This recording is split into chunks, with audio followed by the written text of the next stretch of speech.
thank you Dimple दी पुरा मन पर्यो मलाई चाहिँ यो स्वेटर चाहिँ है अनि मेरो बेबी र मेरो चाहिँ प्रत्युष र मेरो चाहिँ सेम कलर अनि ट्रेनिङ गर्नुको लागि चाहिँ म एकदमै एक्साइटेड छु है गाइस फाइनली मैले चाहिँ सेटअप गरिसकेँ है गाइस यस्तो भइरहेको छ रोज चाहिँ मैले यतिकै यो कभरमै राखेको छु क्या नहोस् भनेर स्टिल अब चाहिँ म पेपरमा हालेर चाहिँ राख्नु पऱ्यो मतलब एउटा कपीमा राखेर क्या त्यो भनेर सोचेको छु मैले मेरो hello guys welcome back to my channel it's me Pooja and if you are new to my channel don't forget to subscribe like and share my channel आजको भ्लग चाहिँ के लिएर आएको छु भन्दाखेरि चाहिँ है मलाई चाहिँ मेरो हस्बेन्डले के पठाउनु भयो है लागि चाहिँ मैले अनबक्सिङ गर्न गइरहेको छु है अनि यो चाहिँ हो GoPro 12 Hero 12 ब्ल्याक हो है उसलाई चाहिँ छोरा चाहिँ धेरै मन पर्थ्यो क्या अब पुरा मन पर्थ्यो छोरा भनेपछि चाहिँ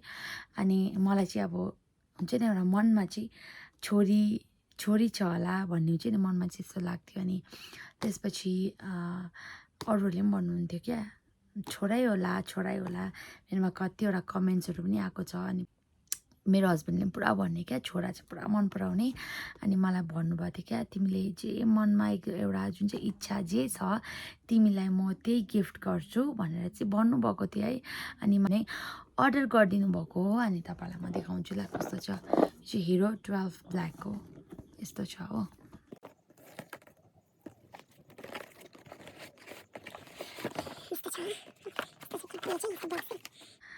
यस्तो गर्नुपर्छ फर्किनु त यसको फिचर्सहरू यस्तोहरू हुँदो रहेछ सबै म निकाल्छु अनि मात्रै गोप्रोलाई निकाल्छु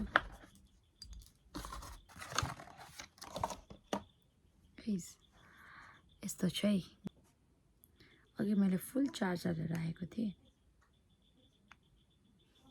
अनि मलाई चाहिँ पुरा एक्साइटेड भएको थियो क्या हिजो भाइ ल्याउनु गएको थियो नि त कहिले आउँछ भन्ने हुन्छ नि एउटा मनमा त्यस्तो भएको थियो क्या फर्किनुहोस् त अन गर्दैछु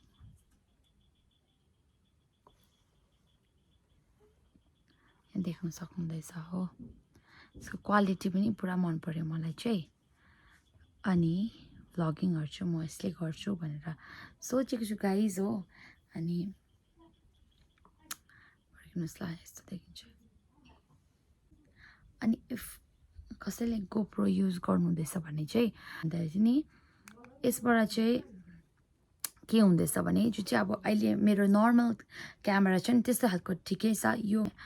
के हुँदैछ भने योबाट चाहिँ मिरर टाइपको हुन्छ नि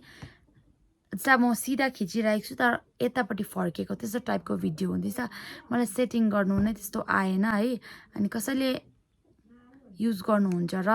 याद छ भने चाहिँ कमेन्ट गर्नुहोस् है त म चाहिँ त्यो मात्रै मैले जानिनँ है अरू चाहिँ मैले सेटिङ्सहरू गरिसकेको छु अनि यसमा चाहिँ छ फेरि अर्को खोल्दैछ यो चाहिँ यसको कभर प्लस के भन्छ त्यो स्क्रिन गार्डहरू हुन्छ नि त्यस्तो रहेछ त्यो देखाउँदैछु ल तपाईँलाई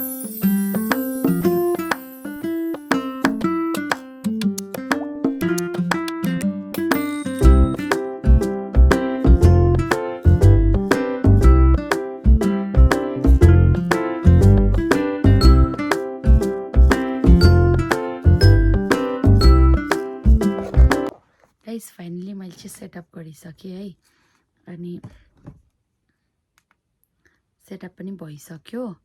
सो कस्तो लाग्यो तपाईँहरूलाई है अनि तपाईँहरूलाई म एउटा कुरा देखाउँछु ल आज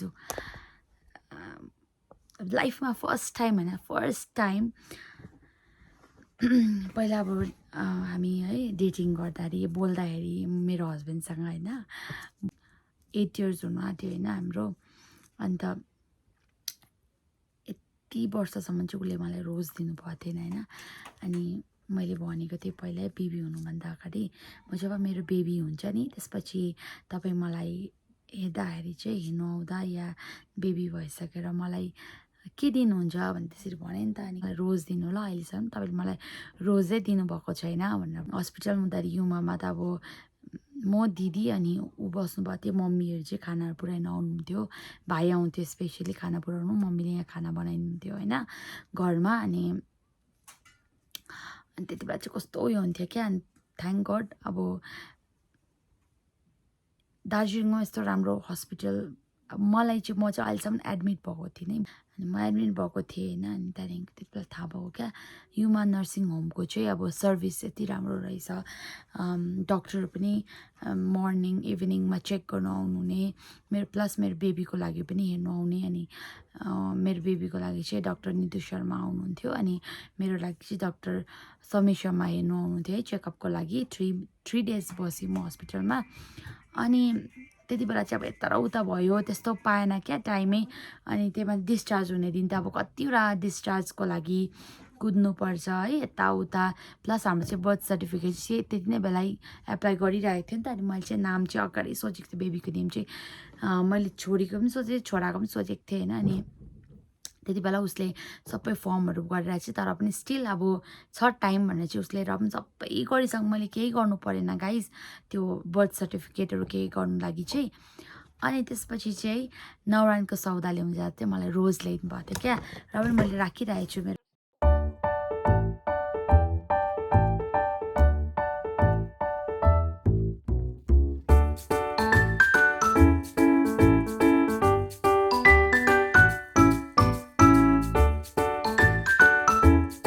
गाइज मैले चाहिँ अनबक्सिङ गरेको मात्रै भिडियो बनाऊँ भनेको थिएँ फेरि हेर्नुहोस् त मैले चाहिँ म र बेबीको लागि ट्विनिङको लागि चाहिँ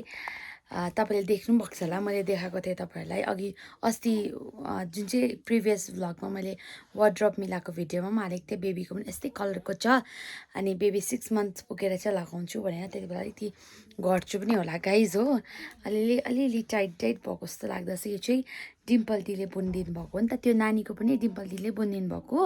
अनि यो पनि हेर्नुहोस् न यस्तो राम्रो डिजाइन छ यो चाहिँ हो अनि मलाई चाहिँ ठिक्कै भयो अनि थ्याङ्क यू डिम्पल दी पुरा मन पर्यो मलाई चाहिँ यो स्वेटर चाहिँ है अनि मेरो बेबी र मेरो चाहिँ प्रत्युष र मेरो चाहिँ सेम कलर अनि ट्रेनिङ गर्नुको लागि चाहिँ म एकदमै एक्साइटेड छु है अनि बेबी चाहिँ ठुलै मगाइदिए मतलब ठुलै बुनिदिनु भनेर भनेको थिएँ मैले चाहिँ गाइज अनि त्यही हो मम्मा छोरा चाहिँ ट्रेनिङ गर्ने त्यस्तै मनपर्छ नि त मलाई चाहिँ कतिवटा ड्रेसेसहरू त्यसरी मगाउँछु म चाहिँ सेम कलरको अनि बाबा चाहिँ बिचरा उतै हुनुहुन्छ बाबालाई चाहिँ यहाँ आएर मात्रै गर्ने है त मनुष्यले चाहिँ बिचरा ऊ पनि अब ड्युटी हुन्छ है अब सँगै हुँदा मात्रै किन्ने भनेर चाहिँ मैले भनेको छु हामी तिनजना एउटै अब केही भेकेसनहरू जाँदाखेरि है ड्रेसहरू लाउँदा चाहिँ सेम ड्रेस लाउँदाखेरि ट्रेनिङ गर्दा चाहिँ राम्रो देखिन्छ नि त धोइसकेपछि चाहिँ कोही बेला ठुलो हुन्छ नि त बुनेको स्वेटर चाहिँ त्यो भएर चाहिँ ठिक्कको बुनिदिनु भए चाहिँ एकदमै मन पर्यो मलाई चाहिँ thank you so much Dimple दी है अनि त्यही हो गाइस तपाईँहरूलाई पनि अब यस्तै बुन्नु मनपर्छ भने चाहिँ मलाई कन्ट्याक्ट गर्नुहोस् है यस्तो बुनेकोहरू स्वेटर मनपर्छ भने चाहिँ मलाई कन्ट्याक्ट गर्नुहोस् है अनि म चाहिँ डिम्पल दीलाई भनेर चाहिँ बुनिदिनु लगाउने छु सो गाइस कस्तो लाग्यो तपाईँहरूलाई कमेन्ट गर्नुहोस् है त त्यही थियो गाइस आजको भिडियो चाहिँ अन्त अरू चाहिँ म अब नेक्स्ट भिडियोहरू छिटै ल्याउने छु थ्याङ्क्स फर वाचिङ आजको लागि चाहिँ यति नै थियो